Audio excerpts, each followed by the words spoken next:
একটা প্রজেক্ট শুধু এখন এই মুহূর্তে তৃণমূল কংগ্রেস সব থেকে ভালো ফল করতে পারে এই প্রকল্পটাকে কাজে লাগিয়ে, সেটা হচ্ছে বিজেপির ভয়। তো বাংলাকে এগিয়ে নিয়ে যাওয়ার জন্য ইগো, রাগ, গুসা যা আছে সব দূরে সরিয়ে রেখেই আমরা গিয়েছি। হুমায়ুন কবিরের সঙ্গে আগে আলাপ ছিল?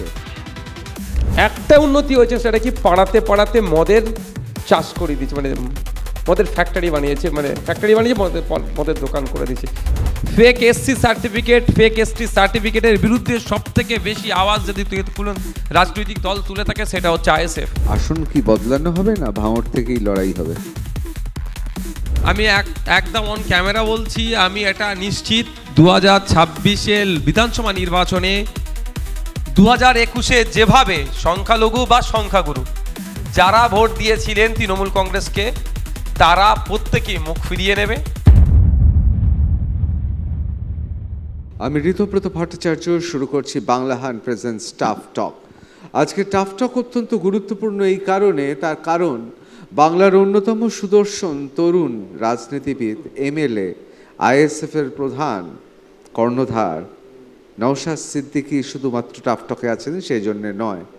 অনেকে বলছেন 2024 সালের পর 2026 সাল খুব গুরুত্বপূর্ণ নওশাদ সিদ্দিকী এবং বাংলার বঙ্গ রাজনীতির ক্ষেত্রে। তার কারণ নওশাদ অনেকে মনে করেন 2024-এ অভিষেক বন্দ্যোপাধ্যায়ের বিরুদ্ধে লোকসভায় ডায়মন্ড হারবারের প্রার্থী হলে যে লড়াইটা, সেটা হারজিত কি হতো কেউ জানে না, যে লড়াইটা তুমি দিতে, সেখান থেকে কোথাও যেন তুমি সরে গিয়ে তোমার এবং আইএসএফের টিআরপি একটু হলেও কমেছে। 2024-এ প্রমাণ করতে হবে যে সত্যি 2024-এর লড়াইটা স্ট্র্যাটেজিক্যাল হোক, কৌশলগত কারণে হোক, দলগত সমষ্টিগত সিদ্ধান্ত হোক, 2026-এ কিন্তু মানুষ দেখতে চাইবে সেই নওশাদ সিদ্দিকীকে, যেই নওশাদ সিদ্দিকীকে 2024-এ লোকসভা নির্বাচনের আগে মানুষ দেখেছিল। ব্যাপারটা হচ্ছে দলগত সিদ্ধান্তের ঊর্ধ্বে কেউ নয়। একটা পোস্ট বাকি সব ল্যাম্প পোস্ট, এখন তো 2টো পোস্ট বাকি ল্যাম্প পোস্ট হচ্ছে।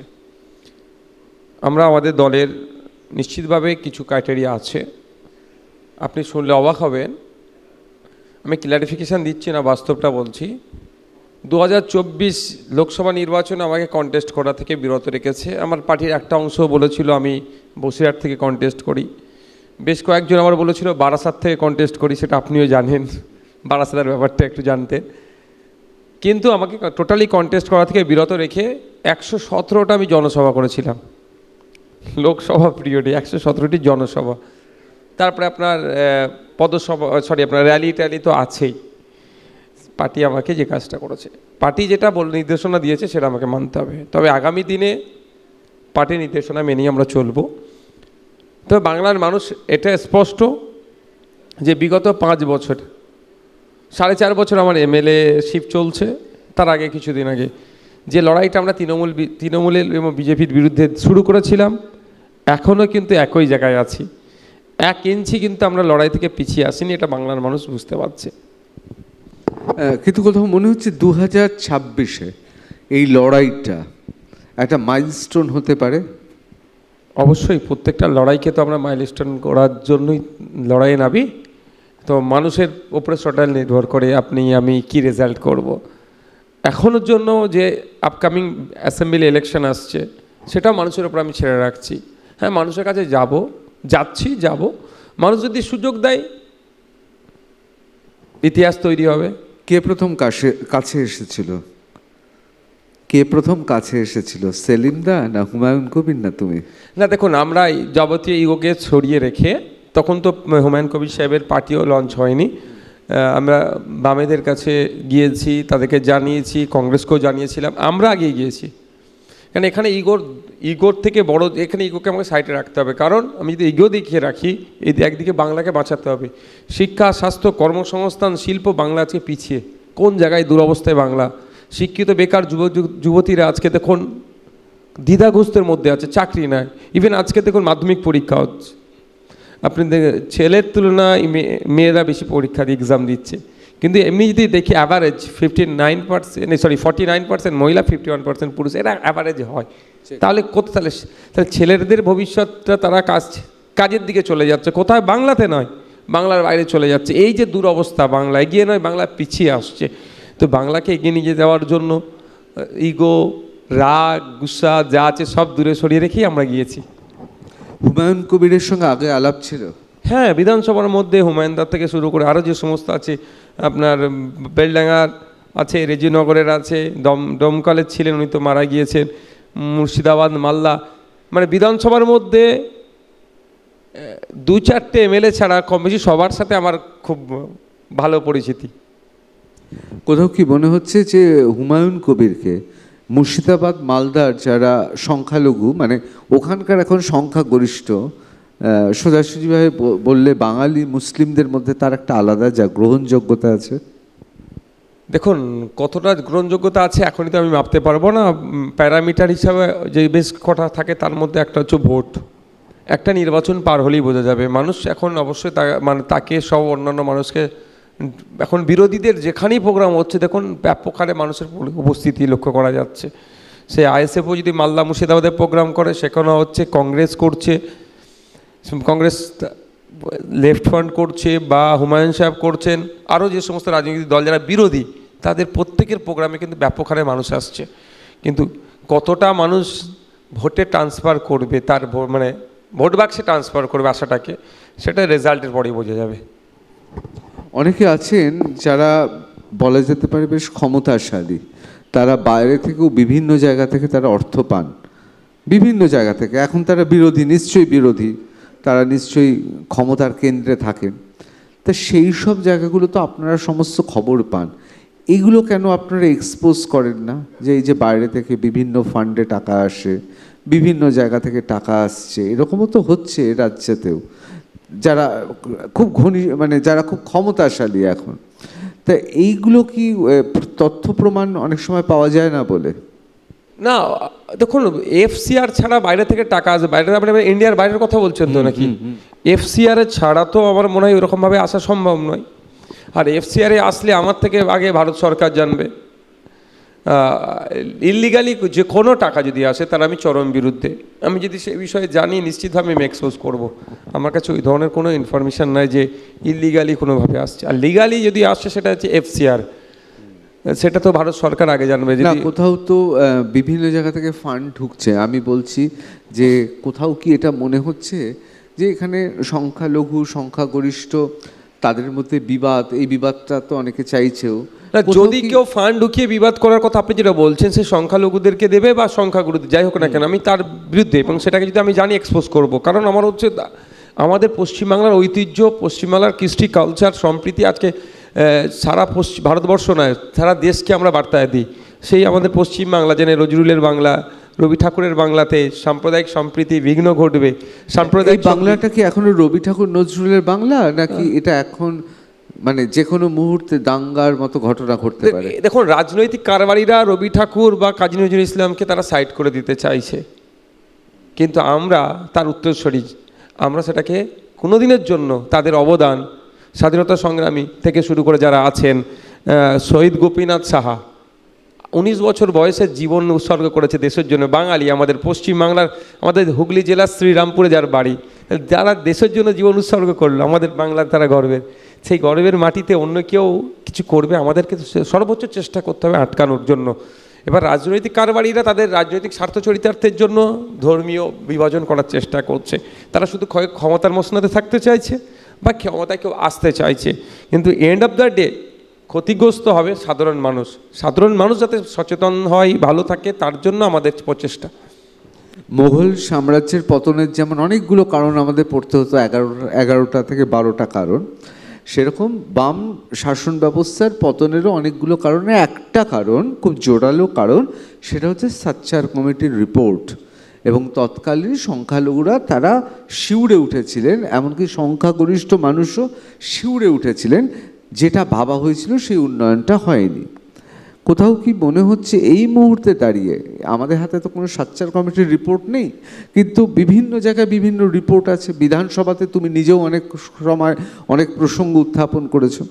তা কোথাও কি মনে হচ্ছে যে এবারকার নির্বাচনে এই যে বিভিন্ন না পাওয়ার যে ক্ষোভ সংখ্যালঘু যে বিরাট একটা মানুষের মধ্যে, সেটা এইবার সেই ভোটটা তৃণমূল কংগ্রেসের বাইরে যেতে পারে, অর্থাৎ হুমায়ুন কবির, মোহাম্মদ সেলিম এবং নওশাদ সিদ্দিকী একসঙ্গে বসলে তারা একবার হলেও ভাবতে পারে যে শাসককে বাদ দিয়ে বিজেপিকে ঠেকাতে আরও একটা শক্তিকে ভোট দেব? আমি প্রথম বলি, পশ্চিমবাংলার এমন একটা পরিবার বলুন যারা তৃণমূল কংগ্রেস করছে এর বাইরে, যে তার অধিকার সে নিশ্চিন্তে পাচ্ছে না। কাটমানি ছাড়া, দুর্নীতি ছাড়া কোনো জিনিসটাই ঠিকঠাকভাবে চলছে না। কাটমানি দুর্নীতিটা সঠিক তার নির্দিষ্ট ওয়েতে চলছে, বাকিটা সব বিগড়ে হয়ে যাচ্ছে। আর প্রশ্ন হচ্ছে, শুধু কি মুসলমানরা বঞ্চিত এই পশ্চিমবাংলায়? প্রকৃত যারা এসটি সমাজের মানুষ, এসসি সমাজের মানুষ, ফেক এসসি সার্টিফিকেটে তারা বঞ্চিত হচ্ছে।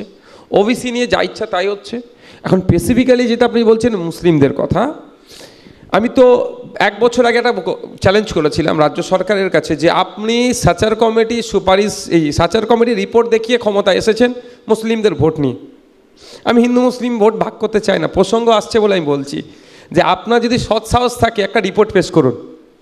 2011 সালের আগে পশ্চিমবাংলার মুসলমানদের শিক্ষা, স্বাস্থ্য, কর্মসংস্থান সহ কোন লেভেলে ছিল, স্ট্যাটাস কী ছিল, পার্সেন্টেজ কোথায় ছিল, আর আজকের ডেটে আপনি 14 বছর শাসন কার্য পরিচালনা করলেন, আপনার আমলে কটা উন্নতি হলো? আমি চ্যালেঞ্জ করে বলছি, উন্নতি হয়নি, অবনতি হয়েছে। একটা উন্নতি হয়েছে, সেটা কি পাড়াতে পাড়াতে মদের চাষ করে দিয়েছে, মানে মদের ফ্যাক্টরি বানিয়েছে, মদের দোকান করে দিয়েছে। এর বাইরে মুসলমানদের কিচ্ছু উন্নতি নেই। সাচার কমিটি যে সুপারিশগুলো ছিল, সেই সুপারিশ কি বাস্তবায়ন করেছে? কিন্তু ক্ষমতায় আসার আগে কি বলেছিল, সাচার কমিটি যা সুপারিশ আছে বাস্তবায়ন করব। ওয়াকফ সম্পত্তি উদ্ধারের কথা শুনেছিল। বিগত সরকারের আমলগুলোতে যত না বেহাত হয়েছে, তৃণমূলের আমলে তার থেকে বেশি বেহাত হয়েছে। ইভেন ক্যাবিনেটের মিনিস্টার তিনি ওয়াকফ সম্পত্তি দখল করে রেখে দিয়েছে, পঞ্চায়েতের মেম্বার থেকে শুরু করে ক্যাবিনেটের মিনিস্টার পর্যন্ত। এটা নিয়ে কোনো চর্চা হচ্ছে? আমি আপনাদের বলি, অভিষেক বাবুর যে ক্যামাকি স্ট্রিটে যে অফিসটা আছে, সেই অফিসটা যে জায়গায় দাঁড়িয়ে আছে সেটা ওয়াকফ সম্পত্তি।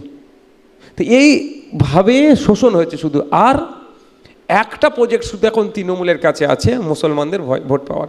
আপনি সেলিম সাহেব আরও রাজনৈতিক দলের নাম বললেন না, যে এক জায়গায় আসলে কি হবে। একটা প্রজেক্ট শুধু এখন এই মুহূর্তে তৃণমূল কংগ্রেস সব থেকে ভালো ফল করতে পারে এই প্রকল্পটাকে কাজে লাগিয়ে, সেটা হচ্ছে বিজেপির ভয়। মুসলিম সমাজের কাছে বিজেপির ভয় দেখানো প্রকল্প ছাড়া দ্বিতীয় কোনো প্রকল্প নাই যে এই প্রকল্প দেখিয়ে বলতে পারে যে আমাকে ভোটটা দাও। আপনি ইমাম ভাতা বলবেন, ওয়াকফ সম্পত্তি থেকে দেওয়া, আবার ওর এতে যদি স্পেসিফিক মুসলমানদের যদি বলে যে আপনি ভোটটা আমাকে দাও, ইসলাম ধর্মের অনুসারী যারা, তো আপনার পুরোহিত ভাতা আছে। কোন একটা প্রকল্পের নাম বলুন যেটার জন্য মুসলমানরা ভোট দেবে? ওই শুধু একটাই প্রকল্প আছে, বিজেপির ভয় প্রকল্প। তাই পশ্চিমবাংলার মুসলমানরা, দলিত, আদিবাসী, উচ্চবর্ণ, পিছিয়ে বর্গের মানুষ যারা বঞ্চিত হচ্ছে, তারাই 2026-এর ইলেকশানে তৃণমূলকে হারাবে। আর তৃণমূলকে পশ্চিমবাংলায় সব থেকে ভালো পরিস্থিতিতে রেখেছে, জায়গায় রেখেছে বিজেপি, তাদেরকেও হারাবে।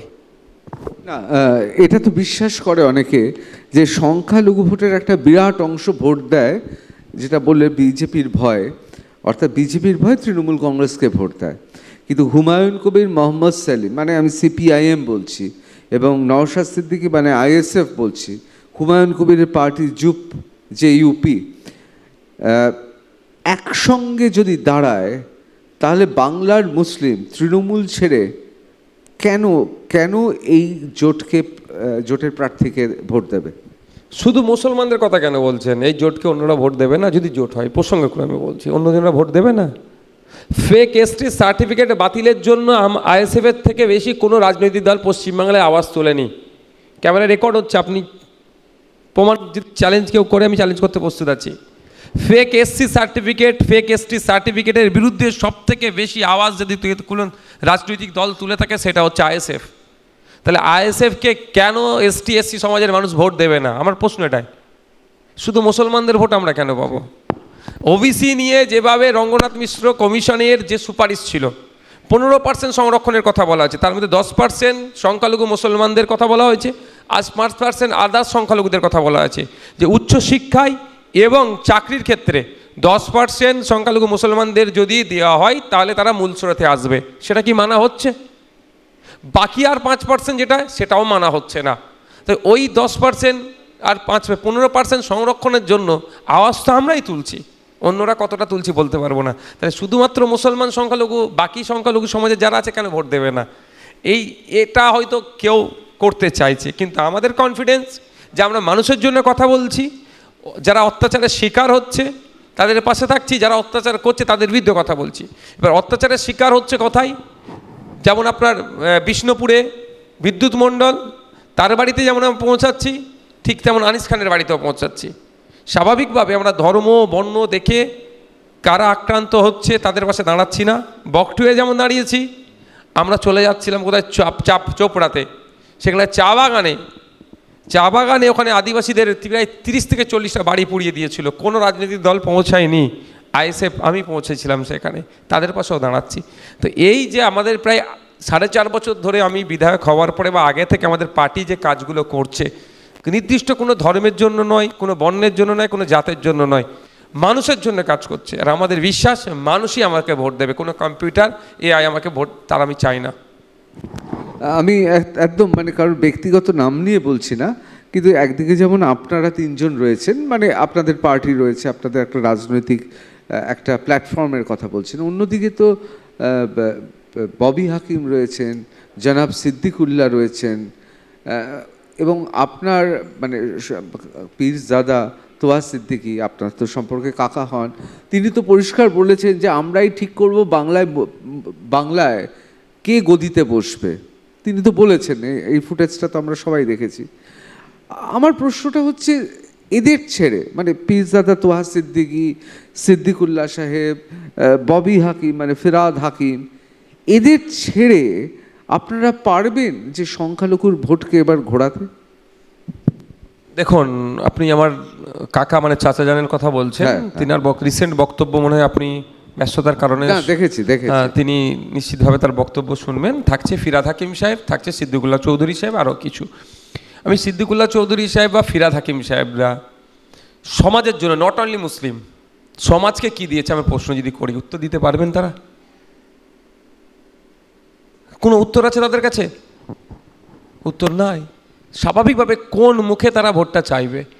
আপনি যদি বলে সংখ্যালঘু মুসলমানদের কথা, সংখ্যালঘু মুসলমানরা তো প্রশ্ন যদি করে যে ওয়াকাফ যখন কেন্দ্র সরকার আইন করে কেড়ে নেওয়ার অপচেষ্টা চালাচ্ছিল, পশ্চিমবাংলা যখন ওয়াকাফ সংশোধনী আইনের বিরুদ্ধে প্রতিবাদ সভা হচ্ছিল, মিথ্যা করে অহেতুকভাবে মামলা দিয়ে জেলে রাখার যে অপচেষ্টা চালাচ্ছিল তৃণমূল কংগ্রেস, তার বিরুদ্ধে আপনার চৌধুরী সাহেব, সিদ্দিকুল্লাহ চৌধুরী সাহেব বা ফিরাদ হাকিম সাহেবের কোনো বক্তব্য আছে যে অন্যায় হচ্ছে, প্রতিবাদ করা, প্রোটেস্ট করা ডেমোক্রেটিক রাইট?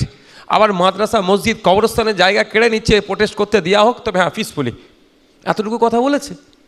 যখন বিপদে বলেনি মাদ্রাসা চলে যাচ্ছে, মসজিদ চলে যাচ্ছে, কবরস্থান, ঈদগাহ, পূর্বপুরুষ যে কবরস্থানে শুয়ে আছে সেটা কেড়ে নেওয়ার অপচেষ্টা চলছে, তখন এরা কথা বলেনি, এরা বরঞ্চ শাসকের হয়ে ব্যাট করেছে।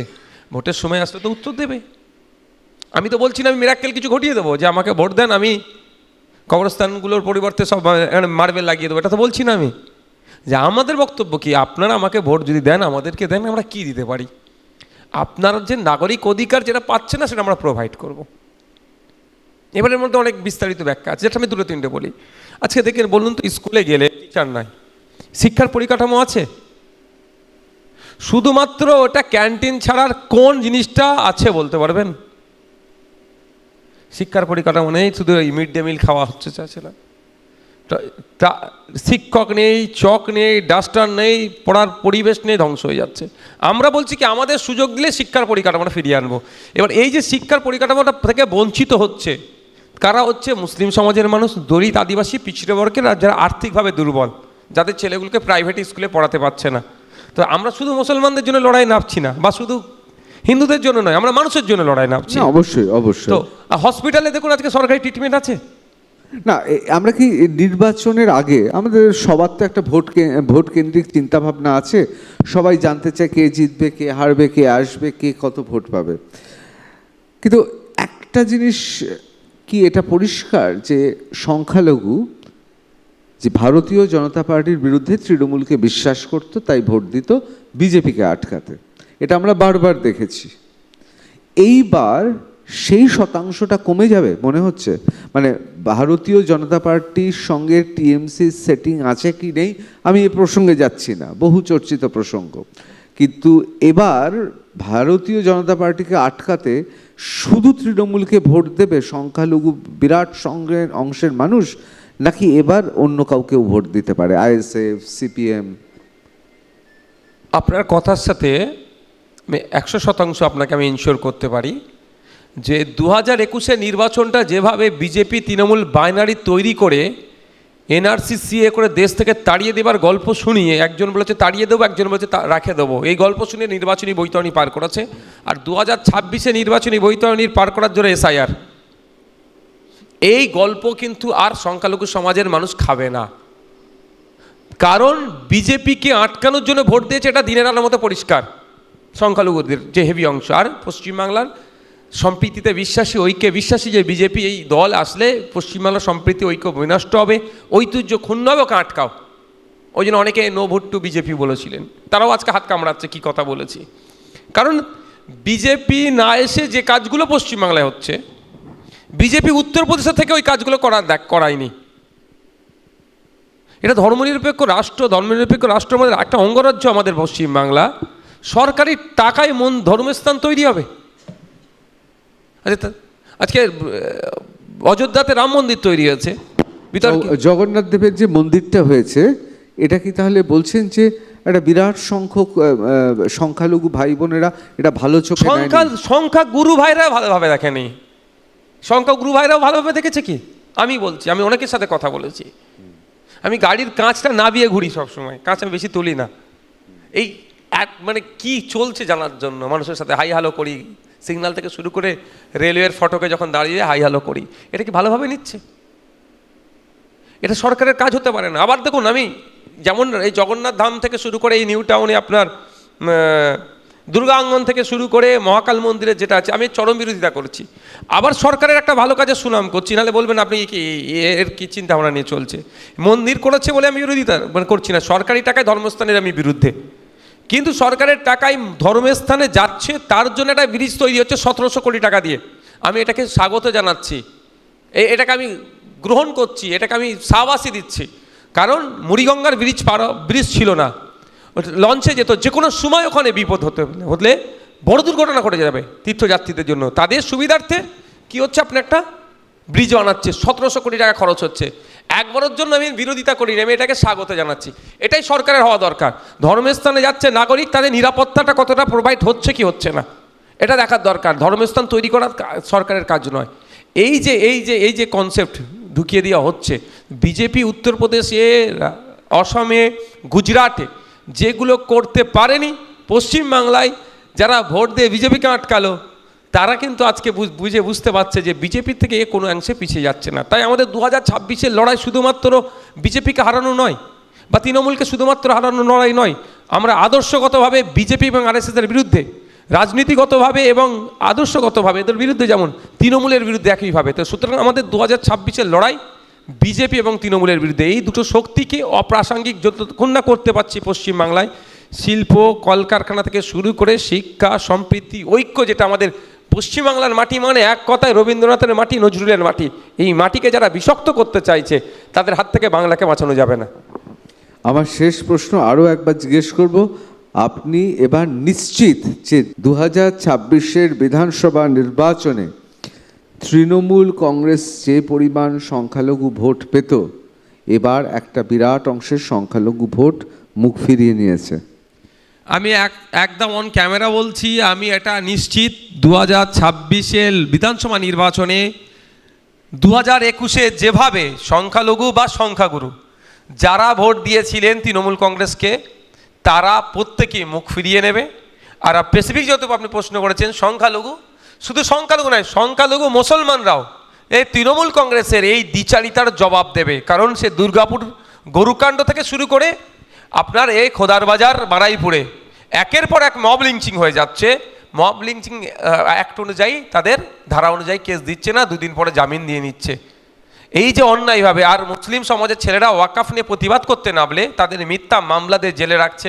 তাদের ছেলেরা যখন ভিন্ন রাজ্যে কাজে যাচ্ছে, বাংলায় কথা বলার জন্য লাশ হয়ে ফিরে আসছে, একটা স্পেশাল সেক্রেটারি পাঠিয়েছে রাজ্য সরকার, জয়েন্ট সেক্রেটারিকে পাঠিয়েছে, চিফ সেক্রেটারিকে পাঠিয়েছে, মানে যা ইচ্ছা তাই হচ্ছে, আর গরিবের ছেলেগুলো লাশ হয়ে ফিরে আসছে। কোনো পদক্ষেপ গ্রহণ করছে না, 2-4 বার শুধু মিডিয়াতে বলে দিচ্ছে। এর জবাব কিন্তু বাংলার মানুষ দেবে, আর আপনার প্রশ্নকে রেস ধরে বলছি বাংলার মুসলমানরা দেবে 2026-এ। ধন্যবাদ। আমরা সবাই তাকিয়ে আছি যে 2026-এ কি হয়, এবং গোটা বাংলা তাকিয়ে আছে নওশাদ সিদ্দিকী, তার ভূমিকা কি হয়, সত্যি কি জোট হবে নাকি একাই লড়বেন, তিনি কোন আসনে কিভাবে লড়বেন। আমি শুধু শেষ একটা প্রশ্ন করি, আসন কি বদলানো হবে না ভাঙড় থেকেই লড়াই হবে? আমি 2024-এ অনেক আগে থেকে ঘোষণা দিয়ে দিয়েছিলাম পার্টির অবস্থানের জন্য। তাহলে এখন পার্টির যেদিনকে ডিক্লেয়ার করবে সিটের নাম, যেই সিটটাতে ডিক্লেয়ার করবে সেখান থেকেই লড়াই করব। মানে ওই রকম ডায়মন্ড হারবারের মতো আর হবে না। ভুল থেকে শিক্ষা নিতে হবে, ভুল থেকে শিক্ষা নেওয়া। আমরা সবাই তাকিয়ে আছি 2026-এ কি হয়। তবে একটা জিনিস খুব পরিষ্কার, একেবারে দ্ব্যর্থহীন ভাষায় পরিষ্কার বললেন যে না, শাসক যে পরিমাণ ভোট পেত সেই ভোট এবার সংখ্যালঘুর পাবে না। এটা এক প্রকার এই দাবিটা নিশ্চিত করছেন কে? স্বয়ং নওশাদ সিদ্দিকী। নওশাদ, অসংখ্য ধন্যবাদ আসার জন্য। বিধানসভা নির্বাচনের আগে আমরা কিন্তু আবার বসছি।